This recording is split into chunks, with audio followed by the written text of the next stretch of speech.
Grinding is the process of doing the same thing over and over again to achieve just one particular goal. Normally, the term came out of massively multiplayer RPGs as well as earlier RPGs, where you would kill the same exact character in the same exact place over and over again for hours upon end, so you could then gain enough experience points to level up to the next level. So that way you could then go to a place that was more difficult, that you could only access at that level.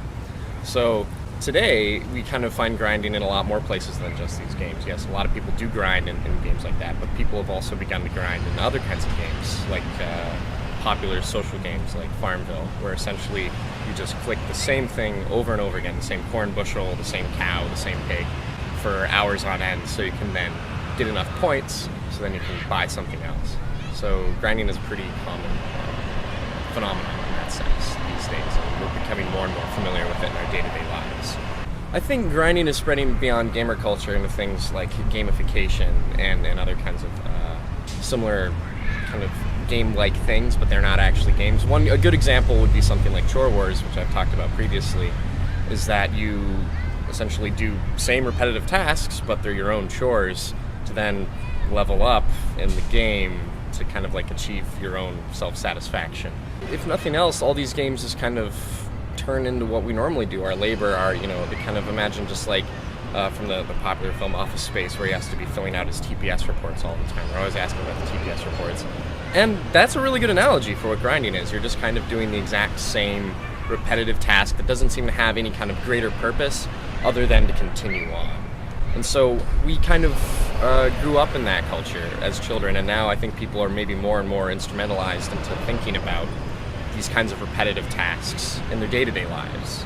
I would say that the kind of follow-back phenomena would kind of maybe be a grind of its own, where essentially you create an account, you pay some people to like just kind of start snatching up as many followers as possible for no other purpose than to really just have a higher number next to you. It's the same kind of thing as having XP, but then you get to say, all these people follow me. Whether or not they do doesn't really matter. It's almost like just the greater good is that kind of number. And so it's monotonous, it's grinding, it's not very fun, and it probably doesn't lead to any kind of better interaction with the community or any kind of greater sales. It just is an end in itself, kind of like grinding. It's interesting because in a big game like World of Warcraft, they use grinding to kind of level the playing field, so to speak. They want it so people that aren't super technically and strategically skilled, maybe they don't have the reflexes and things like that, they want them to be able to reach the same kind of level as someone who is very, very savvy with the game and understands it very well. And they want to put them both through the same grind, the same machine, to get to the same level. So for them, it's a way of bringing people together and keeping the playing field level, but a lot of people think it's lazy game design, and the fact that it doesn't create a lot of variance, it doesn't create a lot of multiplicity in the experience. And there are people that also kind of talk about the ethical implications of grinding. So kind of the idea that like grinding is a time sink. It takes a long time. It makes us take out time that we could probably better use for other activities and purposes, whatever it might be. And instead you just spend it clicking, doing the same thing over and over again. So you don't really feel better about yourself. No one likes grinding, but we do it anyway.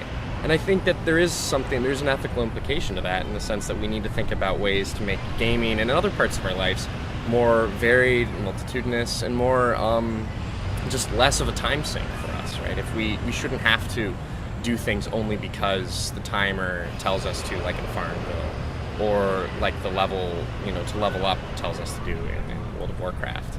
Most people enjoy World of Warcraft when they've reached the highest level and they no longer have to grind, and all they have to do is play with their friends. So the social component becomes important for them then. And so I think we need to think about kind of our personal and social lives in relation to these kinds of things that grinding encapsulates.